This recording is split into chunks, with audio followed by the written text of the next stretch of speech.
चलिए इसी मुद्दे पर चर्चा करेंगे। हमारे साथ दो खास मेहमान हैं। सबसे पहले उनका तारुफ करा देती हूँ, फिर करती हूँ चर्चा की शुरुआत। मेरे साथ राजेश्वर पिनौली जी हैं जो कि अर्थशास्त्री हैं, आपका स्वागत है सर। राहुल लाल जी है जो कि वरिष्ठ पत्रकार है, आपका भी स्वागत है राहुल लाल जी। सबसे पहले मैं राजेश्वर पिनौली जी के पास जाऊंगी क्योंकि अर्थशास्त्री हैं। जो बजट सरकार का बिगड़ रहा है, जो रेवेन्यू बिगड़ रहा है, वो अर्थशास्त्री होने के नाते आप क्या कुछ कहेंगे? क्या ये सरकार की मजबूरी है या फिर सरकार ने ठान ली कि महंगाई भी बढ़ाना है? और देखिए अब तो जीएसटी के कठोर प्रावधान को लेकर भी आवाज बुलंद होने लगी, क्या कहेंगे? नमस्कार फातिमा जी और टीवी 100 को भी बहुत बहुत धन्यवाद शुक्रिया मुझे मौका देने का। मुख्य बात देखिए, जो जीएसटी प्रावधान है और जो महंगाई है दोनों अलग अलग है। अगर हम जीएसटी की बात करें तो जीएसटी कलेक्शन जो है इस बार 1,15,000 करोड़ रुपए है, जो पिछले कई रिकॉर्डों से ऊपर चल रहा है। अगर सरकार के टैक्स कलेक्शन की बात करें तो काफी कलेक्शन हो रहे हैं। दूसरी बात हम आ जाते हैं कि मूल्य रेट बढ़ रहे हैं। इसका ये मतलब है कि जो 1,15,000 करोड़ रुपए पर मंथ का आया भी है दिसंबर में सरकार के पास, या अब जनवरी की मुझे डाटा पता नहीं कि जनवरी में क्या आया है, लेकिन इतना कलेक्शन होने के बावजूद अगर सरकार की हालत खराब है, पेट्रोल डीजल से लेकर के, हवाई जहाज से लेकर के, स्टील से लेकर के, ऐसी कोई जगह नहीं है जहाँ की प्राइजेस नहीं बढ़ रही है। इनफैक्ट सब जगह की प्राइजेस लगातार बढ़ रही है। इसका मतलब है कि रेवेन्यू में जो है गैप बहुत बड़ा है। और उसका दो चीजें दिखाई देती हैं कि दरअसल जीएसटी में जो था, सरकार को उम्मीद थी कि लगभग 1,50,000 करोड़ रुपए तो कम से कम पर मंथ आएंगे। उसमें 35,000 करोड़ रुपए का गैप है। दूसरा गैप जो एफडीआई का कहते थे कि एफडीआई हमारे पास प्रचुर मात्रा में आएगी, बड़ी एफडीआई आएंगी, वो कहीं नहीं आती हुई, जिस पे सरकार सोच रही थी उस पे कहीं आती हुई दिखती नहीं। तीसरा आ गया रेवेन्यू में टैक्स कलेक्शन का, जो इनकम टैक्स जो डायरेक्ट टैक्स कलेक्शन है वो भी काफी अनुमान से नीचे चल रहा है।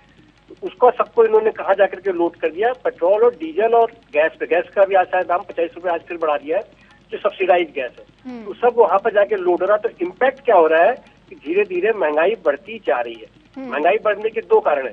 एक कारण तो हमेशा जो पहले माना जाता था कारण कि महंगाई तब बढ़ती है जब पैसे लोगों के पास ज्यादा रहते हैं। आज की जो महंगाई बढ़ रही है ठीक उल्टी है। आज की महंगाई भी बढ़ रही है और लोगों के पास पैसे आने भी कम हो गए, लोगों की सैलरियां कम होती जा रही हैं, तो और महंगाई बढ़ती है। इसका मतलब यह है कि ओवरऑल जो प्रोडक्शन है, जो चीजें प्रोडक्शन है या जो मैन्युफैक्चरिंग है, जो अवेलेबिलिटी ऑफ द गुड्स है वो कम हो गई है। और बायर्स भी कम होने के बावजूद वो चीजें अवेलेबल नहीं हो पा रही, तो उससे कॉस्टिंग बढ़ती जा रही है। तो महंगाई बढ़ती जा रही है। सरकार की मजबूरी क्या है कि सरकार अच्छी ढंग से प्लान, जो जिस ढंग से प्लान करना चाहिए उस ढंग से प्लान न करके वो बाई हुक एंड क्रुक जो है टैक्स कलेक्शन के चक्कर में पड़ी रहती है। जैसे जीएसटी है, जीएसटी में उन्होंने ऐसे ऐसे प्रावधान ला दिए। जीएसटी में दो चीजें का हमेशा ध्यान रखेंगे। जीएसटी में दो टाइप के लोग हैं। एक वो जो बड़े व्यापारी हैं, जो चार्टर्ड अकाउंटेंट से लेके जिनको फौज होती है पूरे तो आप टैक्स कलेक्शन की बात बहुत दो टुक कह रहे हैं कि अच्छे ढंग से प्लान नहीं कर रही है लेकिन टैक्स कलेक्शन कर रही है, तो इसको क्या समझा जाए कि महंगाई बढ़ने का कोई भी यहाँ पर जरिया नहीं, लेकिन सरकार अपने आप महंगाई बढ़ा रही है? फैक्ट यही है कि सरकार अगर आप देखी जाएगा तो इंस्ट्रूमेंट है महंगाई बढ़ाने का। दुनिया भर की सरकारें ये कोशिश करती हैं कि लोगों को चीजें सस्ते दरों पे अवेलेबल हो। सरकारें आप देखिए, किसान आंदोलन ही जोड़ लीजिए आप। किसान आंदोलन में जो पर डे का जो माना जाता है लगभग 3,000 करोड़ रुपए का नुकसान हो रहा है, वो भी तो कहीं ना कहीं हमारे ऊपर ही लोड हो रहा है ना, आम जनता के ऊपर ही तो लोड हो रहा है। कहाँ जा रहा है? उससे भी तो महंगाई बढ़ी रही है ना, उससे भी आपका एग्रीकल्चर प्रोड्यूस कम हो ही रहा है ना। आज का भी जो बंद कॉल किया है दो टाइप के, फेडरेशन ऑफ ऑल इंडिया व्यापार मंडल ने कहा हम बंद के समर्थन में नहीं रहते। हम चाहते हैं कि जो जीएसटी में लगभग 1,000 अमेंडमेंट पिछले लगभग 4 सालों में हो चुके, अब एक नया संस्करण लाए कि जीएसटी यूजर फ्रेंडली हो। अगर आपको याद होगा आज की डेट में जो आपका जो कंप्यूटर में जो रहता है माइक्रोसॉफ्ट 10 या विंडो 10 आती है, इससे पहले एक दूसरा प्रोग्राम होता था, वो यूजर फ्रेंडली नहीं था। अच्छा, वही हाल जीएसटी का। जीएसटी यूजर फ्रेंडली नहीं है। लेकिन बड़ा सवाल है कि जीएसटी को लागू हुए सालों हो गए, कई साल हो गए, अब क्यों आवाज बुलंद हो रही है? ठीक है, मैं आपके पास आऊंगी। मैं ओपनिंग काउंटर ले लूं राहुल लाल जी का भी, मैं उनको भी मौका दे दूं। राहुल लाल जी, जो राजेश्वर जी ने कहा उसमें क्या वाकई सच्चाई दिखती है कि कोई भी ऐसी चीज नहीं है जिससे महंगाई बढ़े? क्योंकि इनकम भी इतनी नहीं है। इन्फ्लेशन इसलिए बढ़ता है जब इनकम ज्यादा हो जाती है। इनकम नहीं है, काम नहीं है, धंधा नहीं है, महंगाई है। ऐसा क्यों? आप क्या मान रहे हैं? बेबाकी से आप बोलते हैं, बताइए। देखिए, राजेश्वर जी के बातों को ही मैं आगे बढ़ाऊंगा। हाँ। महंगाई के, देखिए, जो हम लोग जानते हैं कि अगर सामान्य अर्थशास्त्र के सिद्धांत को लें कि महंगाई कब बढ़ेगी, तो महंगाई बढ़ती तब है जब डिमांड बहुत ज्यादा हो, सप्लाई कम हो, यानी सप्लाई साइड में समस्या हो, तब भी महंगाई बढ़ने की संभावना होती है। लेकिन अभी वो नियम भी लागू नहीं होगा इस समय। आप देख लीजिए कि लोगों के पॉकेट में पैसे ही नहीं है, तो लोग डिमांड क्या करेंगे जब डिमांड ही नहीं है? फिर भी महंगाई है। तो महंगाई पूरी तरह से ये सरकार प्रदत्त महंगाई है, क्योंकि आप रास्ता ढूंढ लिया है कि अगर कहीं से भी आप रेवेन्यू नहीं जुटा पा रहे हैं तो चलो डीजल और पेट्रोल के दामों में, मूल्यों में वृद्धि करके आप वहां से रेवेन्यू ले आइए। लेकिन सरकार ये हवाला नहीं दे रही। सरकार कह रही है उनके रेवेन्यू बहुत ज्यादा कम हुए हैं और यही वजह है कि हमें विकास के कार्यों को आगे बढ़ाना है, तमाम ऐसे काम करना। सबसे बड़ी बात, सरकार के नुमाइंदे यानी बड़ी मंत्री ये कह देते हैं जो फ्री में अनाज दिया जा रहा तो उसकी भरपाई कौन करेगा? सरकारी तो करेगी, हम जनता से तो लेंगे। देखिए फातिमा जी, सबसे महत्वपूर्ण चीज कि आखिर ये पूरा अर्थव्यवस्था किसे संभालना था। लॉकडाउन के समय भी, जिस समय लॉकडाउन लगा था, हम लोगों ने दर्जनों डिबेट्स में, उसमें भी हम लोगों ने सुझाव दिए थे। उन सुझावों को किसी ने महत्व प्रदान नहीं किया। आप पूरे अर्थव्यवस्था को आप संभाल नहीं पा रहे हो। अर्थव्यवस्था को आप लॉकडाउन के नहीं, लॉकडाउन से पहले ही सही आप नहीं संभाल पा रहे हैं। अगर देश में हम लोग देख रहे हैं कि डायरेक्ट टैक्सेस कम हो रहा है, इनडायरेक्ट टैक्सेस घट रहे हैं, तो ये पहले से ही, देखिए, इसी सरकार में बार बार मैं कह रहा हूं कि 2016-17 में 9.2% का ग्रोथ रेट भी था यहाँ पे, जो कि आपके लॉकडाउन से पहले ही आपका जो है कि आप 4% पे आके खड़े हो चुके थे। तो आपने अर्थव्यवस्था को लेके कोई निर्णय नहीं लिया। शुरुआत से ही समस्या जो है कि वो डिमांड की तरफ थी, मांग में वृद्धि करने के लिए आपने कोई निर्णय नहीं लिया। आपने हमेशा सप्लाई साइड पे ध्यान दिया। जैसे कि उस समय भी देखिए सरकार ने जो निर्णय लिया था, वो क्या निर्णय लिया था? कारपोरेट टैक्स में 1,45,000 करोड़ रुपया की छूट उधर दे दी। अब तो हम लोग सवाल पूछ सकते हैं फातिमा जी कि 1,45,000 करोड़ जो कारपोरेट टैक्स में छूट दिया गया, सरकार कह रही थी बड़े निवेश आने वाले हैं, किधर है? देश के किस कोने में वो निवेश आए? नहीं आए ना। तो सिंपल कोई भी समझ सकता था। तो सरकार की पूरी अर्थनीति गड़बड़ है और उस गड़बड़ अर्थनीति की सजा सामान्य जनता को मिल रही है।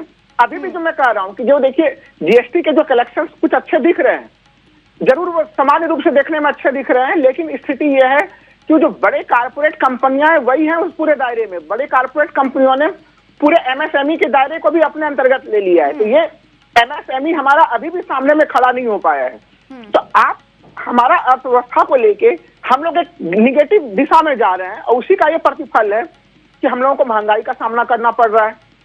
जीएसटी का जो मामला उठ रहा है, मैं छोटा सा उदाहरण दूं रहा हूं कि ई-वे बिल को मामला जो व्यापारियों ने काफी उठाया है। 200 किलोमीटर दूरी तक के लिए एक दिन के लिए ई-वे बिल की मान्यता है।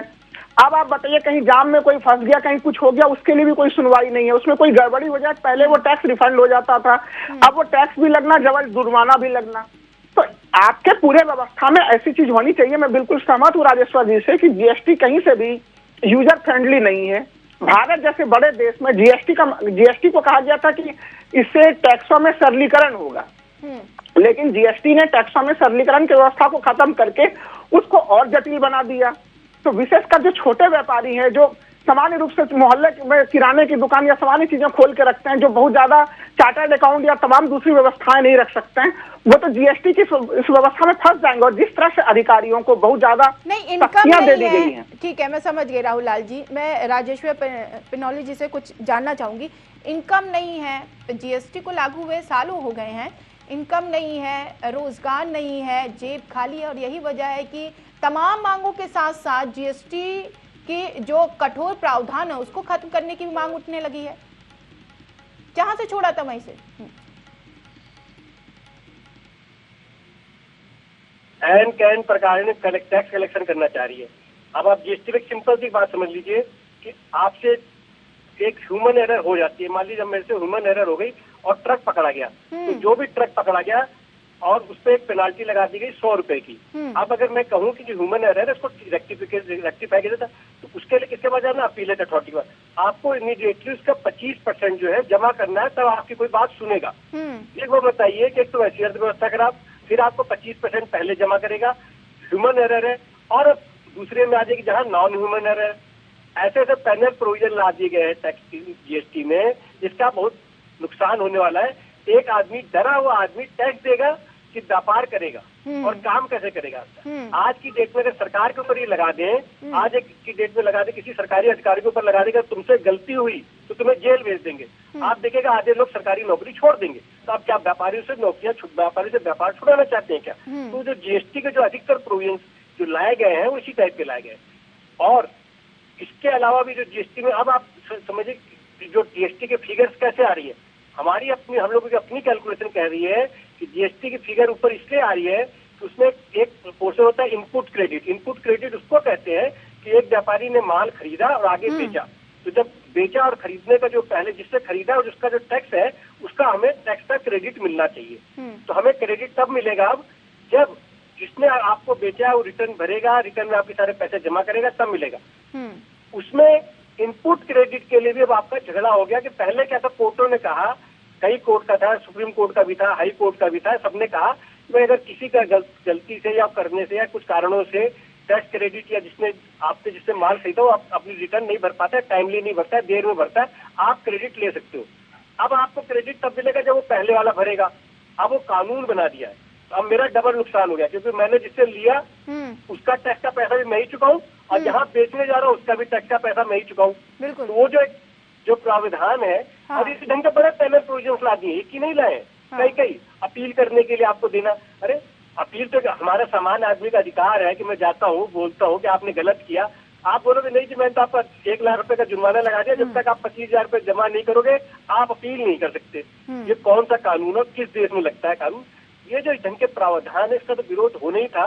अब विरोध होने के अलावा ये बात देखिए, एक चीज होती है कि विरोध होगा, विरोध फॉर द सेक ऑफ विरोध नहीं है। प्रैक्टिकल डिफिकल्टी कुछ दिन में सरकार को खुद ही समझ है क्या हो क्या रहा है कि जीएसटी धीरे धीरे यूजर फ्रेंडली किसके लिए हो रहा है, जो ऑनलाइन जो बड़ी बड़ी कंपनियां आ गई हैं या एमएनसीज आ गई हैं, तो नीचे वाला व्यापारी धीरे धीरे नीचे और दबता जा रहा है, तो उसकी कंप्लाइंसेस नहीं कर पाएगा जितनी इतनी कंप्लाइंसेस होना क्या चाहिए कि कंप्लाइंस।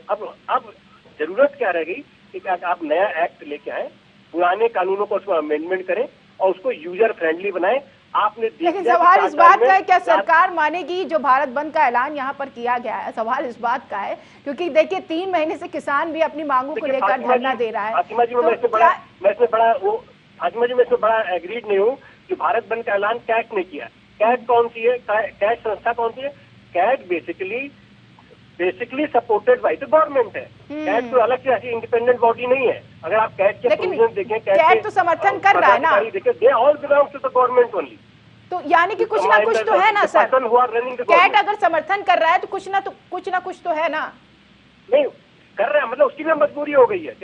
अगर वो भी रिमेन विद द पब्लिक रहना चाहता है, पब्लिक डोमेन में रहना चाहता है, ट्रेडर डोमेन में रहना चाहता है, अब उसकी मजबूरी हो गई। जिस टाइम उसे भी जिसे उठाना चाहिए था, वो अधिकतर कमेटियों में उनका मेंबर है, तो उन कमेटियों में जहां वो मेंबर था वहां पर उसने जाकर के क्यों नहीं कुछ करा, वहां उसने जाकर कभी कुछ बोला ही नहीं। अब जब सब कुछ हो गया, वाजिब आपने मुद्दा उठा दिया कैट का, जो यहाँ पर कैट समर्थन करना, मैं इसका रिएक्शन राहुल लाल जी से भी लेना चाहूँ। राहुल लाल जी, जैसा कि कहा पिनौली जी ने कि कैट तो सरकार के अंडर में आता है, लेकिन अब कैट का भी समर्थन करना भारत बंद में अंडर में नहीं आता। जो रूलिंग पार्टी है उन्हीं का समर्थित ऑर्गेनाइजेशन, ट्रेड ऑर्गेनाइजेशन, बिल्कुल ऐसे ही कनेक्शन है। देखिए फातिमा जी, स्थिति यह है कि आपको याद होगा, मैं एक और उदाहरण दूंगा तो उससे स्थिति और स्पष्ट होगी। आरएसएस का जो किसान संगठन है भारतीय मजदूर संघ, जब दिल्ली में किसानों का आंदोलन प्रारंभ हुआ तो प्रारंभिक 10 दिनों तक वो भी जो है कि वो एक तरह से किसानों के आंदोलन के साथ था। फिर जब भारी दबाव बना उसके ऊपर फिर वो मुख्य आंदोलन से दूर हुआ। तो इस समय जो व्यापारियों की स्थिति है, अगर कोई भी संस्था चाहे वो सरकार से जुड़ा हुआ हो या सरकार समर्थित हो, अगर उसे व्यापारियों के बीच में रहना है, अपने अस्तित्व को बनाए रखना है, तो अगर ये आवाजें वो नहीं उठाएगा तो व्यापारियों से उसके विश्वास पूरी तरह से टूट जाएंगे। जैसे कि हम लोग देख रहे हैं कि किसानों के साथ अभी भारतीय जनता पार्टी के नेताओं की क्या स्थिति है, ग्रामीण क्षेत्रों में कोई भी जाके देख सकता है। तो इन्होंने पूरी एक कठिनाईपूर्ण स्थिति पैदा कर दी है। और देखिए जीएसटी जब से लाया गया था, तो मैं बार बार कह रहा हूं कि 2017 में जब से जीएसटी आई है, राहुल लाल जी, आपने अगर जिक्र किया है ग्रामीण एरिया में अगर बीजेपी नेता एंट्री करेगा तो उसकी एंट्री बंद कर दिया, बाकायदा पोस्टर भी लगाया है, लेकिन गुजरात में जो चुनाव हुआ है अभी, तो उसमें बीजेपी ही जीती, ऐसा क्यों? एक तरफ बीजेपी का विरोध हो रहा है, नगर निकाय चुनाव होता है तो उसमें बीजेपी की प्रचंड जीत हो जाती है, ऐसा क्यों? ये देखिए, नगर निकाय वाला तो हम लोग नाम से ही स्पष्ट है कि शहरी गुजरात का जो वो प्रतिबिंब, वो परिणाम आया, वो शहरी क्षेत्र का आया। हाँ। और गुजरात तक इस आंदोलन का प्रभाव उस रूप में है भी नहीं, लेकिन हाँ। फिर भी वहां के ग्रामीण क्षेत्रों में कुछ प्रभाव इसके दिख भी सकते थे, इसलिए नगर निकाय से हम लोग, गुजरात के नगर निकाय से इस पूरे मामले को हम लोग नहीं देख सकते इसको। अच्छा। इसकी व्याख्या थोड़े विस्तार से करनी पड़ेगी हम लोगों को कि क्या प्रभाव, तो इसका मतलब बीजेपी ठीक कह रही है, इसका मतलब बीजेपी ठीक कह रही है कि सिर्फ 1-2 राज्य हैं जो कृषि कानून बिल का विरोध कर रहे हैं। नहीं फातिमा जी, देखिए इससे मैं इसलिए सहमत नहीं हूँ कि जो ये आंदोलन है इसका विस्तार काफी ज्यादा हो गया है। आप खुद हम अगर आप देखेंगे कि क्षेत्रीय समाचार पत्रों को आप खोल के देखें तो आपको चाहे वो मध्य प्रदेश हो, उत्तर प्रदेश में तो खैर चल ही रहा है ये, बिहार, झारखंड, पश्चिम बंगाल या फिर दूसरे उधर अगर आप महाराष्ट्र में जाते हैं तो आंदोलन शुरुआत में जरूर, जो बीजेपी के लोग कह रहे हैं, शुरुआत में अवश्य ये आंदोलन जो है कि ये शॉर्ट टर्म बना हुआ था, कुछ जगह विशेष पे केंद्रित था, लेकिन बाद में जैसे जैसे समयावधि बढ़ती चली गई है, आंदोलन का भौगोलिक विस्तार होता चला गया है, तो इसलिए वो उस बात से तो मैं सहमत नहीं हूँ। दूसरा चीज की जो आज का महंगाई का मुद्दा है,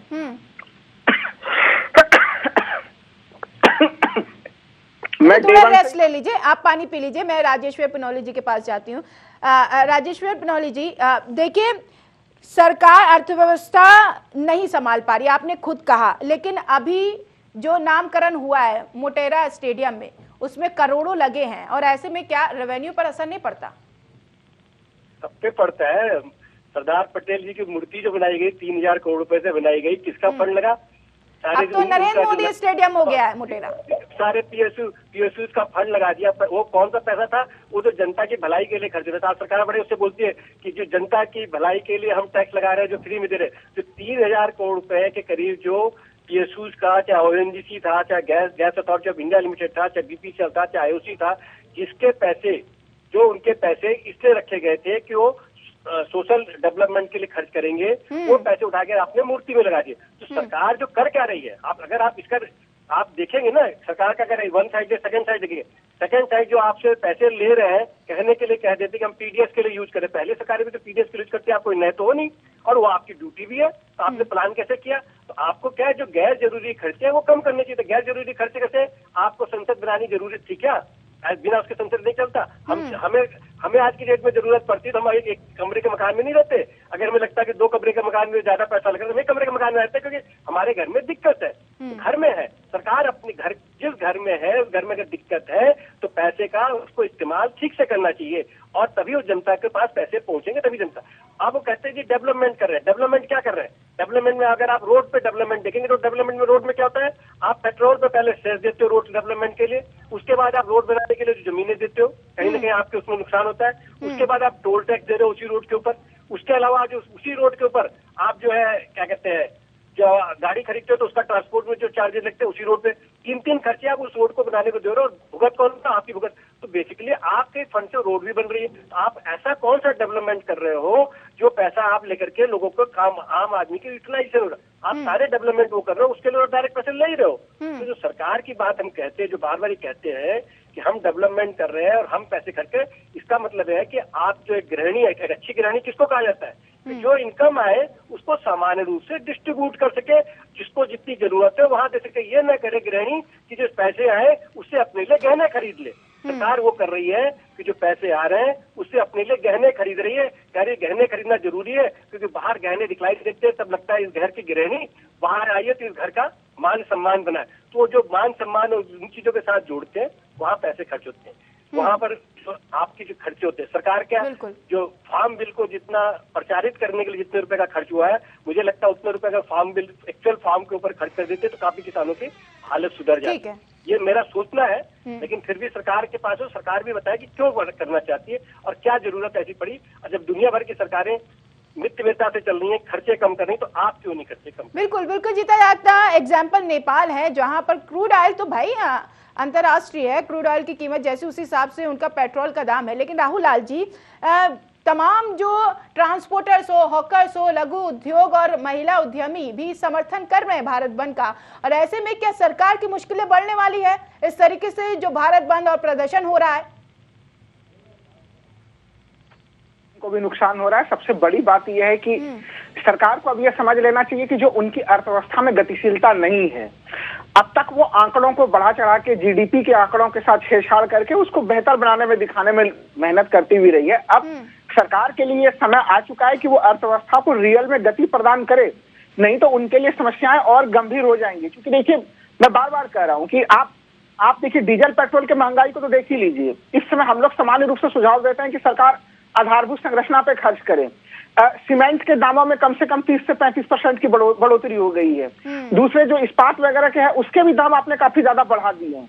तो यानी आप आधारभूत संरचना का कामकाज कैसे करेंगे, वो भी आप करने में सक्षम नहीं है। आपको जो सबसे महत्वपूर्ण चीज है इस समय, जो सरकार को मैं कहना चाहूंगा कि आप इस समय है कि देश के लोगों के परचेजिंग पावर कैपेसिटी, यानी कि उनके क्रय क्षमता में वृद्धि करने की सख्त जरूरत है। कि जब हमारे आपके सबों के पॉकेट में पैसे होंगे तो वो आपको कहीं न कहीं जो समाज का निचला तबका है वहां पे सोशल सेक्टर में खर्च आपको और ज्यादा करना पड़ेगा, अलग अलग सेक्शन में और ज्यादा खर्च करने पड़ेंगे, जिससे कि ये स्थितियां बने कि अच्छे से वो डिमांड में वृद्धि हो। जब तक आप डिमांड में वृद्धि नहीं करेंगे, पूरा उससे क्या होगा कि और जैसे कि कंपनियों में डिमांड में वृद्धि होगी, कंपनियां सप्लाई ज्यादा करेंगी, ज्यादा निर्माण करेंगी, ज्यादा मैन्युफैक्चरिंग होगी, तो फिर और लोगों को रोजगार भी मिलेगा। ये पूरा का पूरा जो पूरा सीरीज है, वो सीरीज अभी हम लोग उसको कहते हैं अर्थव्यवस्था दुष्चक्र में फंसी हुई है। उस दुष्चक्र से निकालने के लिए जो सरकार का जो प्रयास होना चाहिए, वैसा कोई प्रयास हो ही नहीं रहा है। उल्टे देखिए, हमारे आपके सबके इनकम जब कम होंगे तो हम लोग इनकम टैक्स भी कम देंगे, स्पष्ट बात है, और हम लोग मार्केट में जाके खरीदारी भी कम करेंगे। तो इसका मतलब है कि जो इनडायरेक्ट टैक्स है वो भी कम देंगे। तो इसलिए हमारे कमाई को कैसे बढ़ाया जाए, सरकार का ध्यान, फातिमा जी, इसके ऊपर होना चाहिए। अगर सरकार इस बारे में सोचने में विलंब करेगी तो फिर और स्थितियां बिगड़ेंगी। यही चीज मुझे याद आ रही है, आत्मनिर्भर भारत, इस तरीके से महंगाई बढ़ेगी। राजेश्वर पिनौली जी, मैं आपके पास आऊंगी, क्या ऐसे आत्मनिर्भर भारत हो जाएगा जब इनकम नहीं है, कमाई का जरिया नहीं है, रोजगार नहीं है, लेकिन महंगाई है? वो तो कह ही रहे कि आत्मनिर्भर बनो ना, हमारे भरोसे मत रहो। जो कुछ करना है खुद करो। अच्छा, यही डिफिनेशन हो गई है क्या? जो कुछ करना है अपने से करिए, महंगाई बढ़ाएंगे। सॉरी, क्या बोले थे? मैं कह रही हूँ यही डिफिनेशन दे रहे हैं क्या सरकार? हम तो महंगाई बढ़ाएंगे लेकिन रोजगार नहीं बढ़ाएंगे, कमाई का जरिया नहीं बढ़ाएंगे, आत्मनिर्भर बनिए, खुद से करिए। भाई देखिए, आप सरकार की तरीके देखिए ना, वो मैकेनिकल चीजें बढ़ाते जा रहे हैं। आप जो रोड बनाते हो, 6-8 लेन की रोड बन रही है, उसमें क्या है, क्या पहले मजदूर लगते थे, मजदूर का मतलब लेबर लगती थी, लेबर का मतलब जो कि कॉमन आदमी को एम्प्लॉयमेंट मिलता था। अब जहाँ कॉमन आदमी को 100 कॉमन आदमी को एम्प्लॉयमेंट मिलता था, वहाँ एक कोई डोजर लगा होगा, डंपर लग गया, काम खत्म हो गया। तो 100 आदमी की एम्प्लॉयमेंट तो आपने खत्म कर दी विकास के नाम पे। आप जो है मैकेनिकल, क्योंकि आप ये नहीं सोच पा रहे कि हम अमेरिका नहीं है, आप ये नहीं समझ पा रहे कि हम डेवलप कंट्री नहीं है। हमारे पास ह्यूज जो है मैन पावर है, 130-135 करोड़ के लोग के करीब जनसंख्या है, जिसमें से 50 से 60 करोड़ लोग ऐसे हैं जो काम करने की क्षमता रखते हैं। आप उनको एम्प्लॉयमेंट नहीं दोगे, उनकी जगह सिर्फ कॉपी पेस्ट करते जाओगे, अमेरिका की स्टाइल को डिजिटाइज करते जाओगे। आप डिजिटाइज में भी आप देखिएगा कभी आप नहीं, तो वक्त की कमी, 30 सेकंड दोनों मेहमानों को दूंगी। राजेश्वर जी, आपके पास भी 30 सेकंड है। राहुल लाल जी, सबसे पहले राजेश्वर जी, सरकार को क्या कदम उठाना चाहिए? अगर सरकार कदम नहीं उठाती तो खामियाजा क्या उठाएगी सरकार आने वाले समय में, क्योंकि चौतरफा प्रदर्शन, विरोध देखा जा रहा है? देखिए, सरकार को सबसे पहला कदम उठाना चाहिए कि अपने खर्चे कम करे और जो पैसे जो है आम जनता के हाथों में पहुंचाने की कोशिश करे, और पैसे का जो बंटवारा है या डिस्ट्रीब्यूशन है वो थोड़ा इस ढंग से करे कि हम हर आदमी के हाथ में पैसे आए और हर आदमी के हाथ में कोई न कोई रोजगार का साधन आए, तभी सरकार को इससे कुछ फायदा होगा। अगर ये सब चीजें नहीं करी, धीरे धीरे सरकार की जो आर्थिक स्थिति डिटेरियोरेट होती जाएगी। अभी जो उन्हें इम्पैक्ट नहीं पता चल रहा, वो धीरे धीरे इम्पैक्ट सरकार के खुद के ऊपर भी आएगा, उनकी अपनी मशीनरी पे भी आएगा। आज जो सरकारें बड़े बड़े जहाजों की बात करती है, 8,000 करोड़ रुपए के जहाज खरीदो, 10,000 रुपए करोड़ का, कल की डेट में यही सब चीजें उनसे गले फंसने वाली है। बिल्कुल। राहुल लाल जी, आपका दृष्टिकोण क्या कहता है इस क्वेश्चन पर? देखिए, मेरा स्पष्ट रूप से मानना है कि देश की अर्थव्यवस्था के लिए कम से कम सरकार को, जब मैं बार बार कह रहा हूं कि आपको लोगों के परचेजिंग पावर कैपेसिटी में वृद्धि करानी चाहिए, तो लोगों के जेब के ऊपर कम बोझ डालने के लिए सबसे पहले तो उन्हें डीजल पेट्रोल के ऊपर जो उन्होंने हैवी टैक्सेस लगाए वो आप कम कर दीजिए। जैसे आप कम करेंगे तो अर्थव्यवस्था में थोड़ी गतिशीलता खुद ही आएगी। बजट से ये लग रहा था कि राहुल लाल जी कुछ ना कुछ तो टैक्स कम करेंगे, लेकिन टैक्स को लेकर अगर राजवार तरीके से बात करें तो वहां पर भी कोई रिलीफ नहीं है। फातिमा जी, केवल मैं यही कह रहा हूँ कि ये सोच का नजरिया का अंतर है। आप जब अर्थव्यवस्था में गति डालेंगे तो 10 जगह से आपको वैसे जगह से भी टैक्स आएंगे जो आपके सपने में भी नहीं आ रहा है अभी। लेकिन आप सीधे सीधे लोगों के अगर पॉकेट पे ही चाकू चलाएंगे तो फिर आपकी अर्थव्यवस्था कभी भी गति नहीं पकड़ेगी। ये सरकार बिल्कुल गलत आर्थिक नीतियों की शिकार है। इसको अब उन्हें स्वीकार कर लेना चाहिए कि आर्थिक विफलता अब उनसे काफी ज्यादा हो गई है। अब सोच समझ के बुद्धिजीवियों के सलाह के अनुसार भी थोड़ा काम कर ले वो। चलिए, बहुत शुक्रिया आप दोनों मेहमान का। राजेश्वर जी आपका भी शुक्रिया, राहुल लाल जी आपका भी शुक्रिया।